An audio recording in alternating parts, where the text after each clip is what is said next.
So, ayan, napunan na naman. O, tignan nyo tong ulam namin.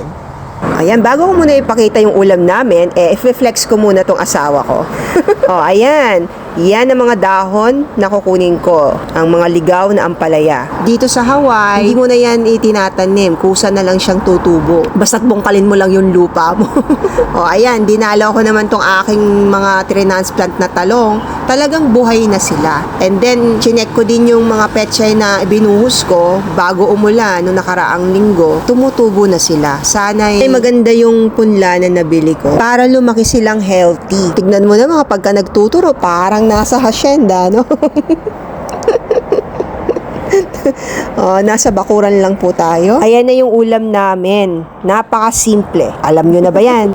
Ay, bigyan mo isa lang yung sahog. Kaya isa lang kasi yan lang yung leftover. Ayan, yung frozen kalabasa. Tapos yung mga gulay na binigay sa amin ng kapitbahay namin. Shout out sa'yo, Lynette. Thank you, maraming salamat. So, yan, nag-uulam ba kayo ng ganyan? My God, hindi ka pa ba naman masisiyahan dyan? Libre na yan. Yung isda lang ang binili, tsaka yung bagong. Kapag gusto yung sumarap yung mga gulay nyo, lagyan nyo ng betchin. Ayan, MSG lang ang katapat niya. Totoo yun. Nakakapagpasarap talaga ang MSG kapag sa mga dinengdeng. Pero kasi kami, sanay kami ng ayan, bagong, tapos konting patis. Isa pa lahat naman ng pinilalagay ng MSG. Talagang sumasarap, di ba? Pero kasi ako, na nagluluto, nasanay na wala. Tsaka ako kasi ang kakain. Yan ang gusto ko Tsaka isa pa, yung asawa ko, yung mga anak ko, gusto rin nila yung ganyang lasa. So, bakit ko pa dadagdagan, di ba, ng enhancer? Kapag siguro may bisita, pwede. Namitas kami ng upo. Ibibigay namin kay Ate Edna. Kaya yan, kahit na bumabagyo nung time na yan, nagpunta na kami dahil kapag palilipasin pa namin ng isang araw, baka tumigas na yung upo. Ayan. O, diba bumabagyo? Tuwa-tuwa nga siya kasi parang bata Oo. Ito nahulog ito. Mga tumulog ito.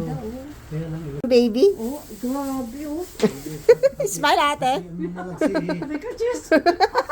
So ayan, pauwi na kami. Ang lakas ng hangin. Pero dadaan pa kami ng Walmart kasi itong si Alex, kailangan niya gagawa siya ng project niya. So kung nakarating ka na dito sa video ko na to, my God, maraming salamat po sa aking mga followers at non-followers. Salamat po sa inyong panonood at suporta. Sana po ay i-like nyo, i-share ang aking mga videos at i-comment nyo po kung tiga saan po kayo para alam ko po kung saan na nakakarating itong mga videos ko.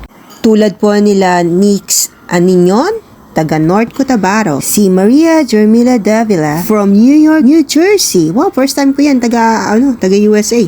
To Mr. Manuel Tabitin from Timba Nueva Ecija. Wow! And to Wenny Magday Pasco from Pura Tarlac. Ganito po ang buhay namin sa Hawaii. Simple lang, pero masaya. Yun naman po ang importante, di ba? Sa mundo ngayon, kahit madaming pinagdadaanan, piliin pa rin nating maging masaya at magpasalamat sa ating poong may kapal. Kahit sa mga simpleng bagay na nangyayari sa buhay natin. Mahalo everyone! Bye-bye!